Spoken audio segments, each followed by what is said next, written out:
friends welcome to Akkam पक्कम सமையல் இன்னைக்கு நம்ம என்ன பார்க்க போறோம்னா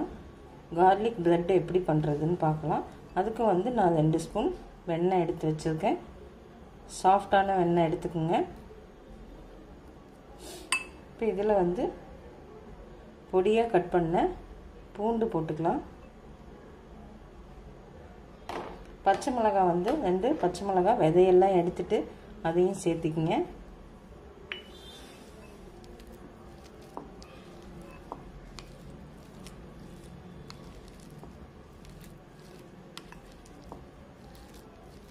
நல்லா இப்படி கலக்கி விட்டுருங்க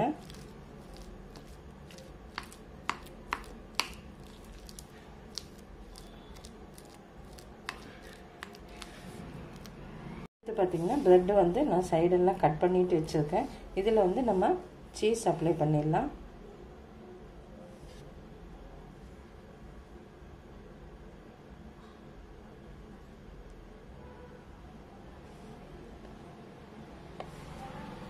பாருங்க நான் சீஸ் அப்ளை பண்ணி வச்சிருக்கேன் இதில் வந்து நம்ம பொடியாக கட் பண்ண பூண்டு வந்து லைட்டாக ஸ்ப்ரெட் பண்ணி விட்டுக்குங்க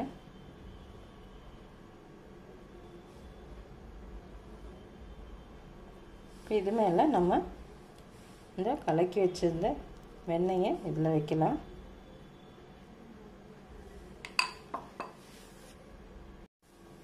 இப்போ அந்த வெண்ணெய் ஸ்ப்ரெட் பண்ணதுக்கு அப்புறம் சில்லி ஃப்ளேக்ஸ் போட்டுக்குங்க இது மேலே அவ்வளோதான் நம்ம இது வந்து டோஸ்ட் பண்ணி எடுத்துடலாம் ஃப்ரையிங் பேனில் லைட்டாக எண்ணெய் தடவிக்குங்க பாருங்க ஃப்ரையிங் பேனில் இது வச்சுருக்கேன் இது வந்து அப்படியே மூடி வச்சிடலாம் ஒரு 2 நிமிஷம் இருக்கட்டும் அவ்வளோதான் நம்ம சுவையான garlic bread வந்து ஒரு 5 மினிட்ஸ்க்குள்ளே ரெடி ஆயிடுச்சு கண்டிப்பாக செஞ்சு பார்த்துட்டு கமெண்ட் பண்ணுங்கள் தேங்க்யூ இந்த வீடியோ பிடிச்சிருந்தா அக்கம் பக்கம் சேனலுக்கு சப்ஸ்கிரைப் பண்ணுங்கள் ஆரோக்கிய உணவு வாழ்க்கைக்கு நிறைவு தேங்க்யூ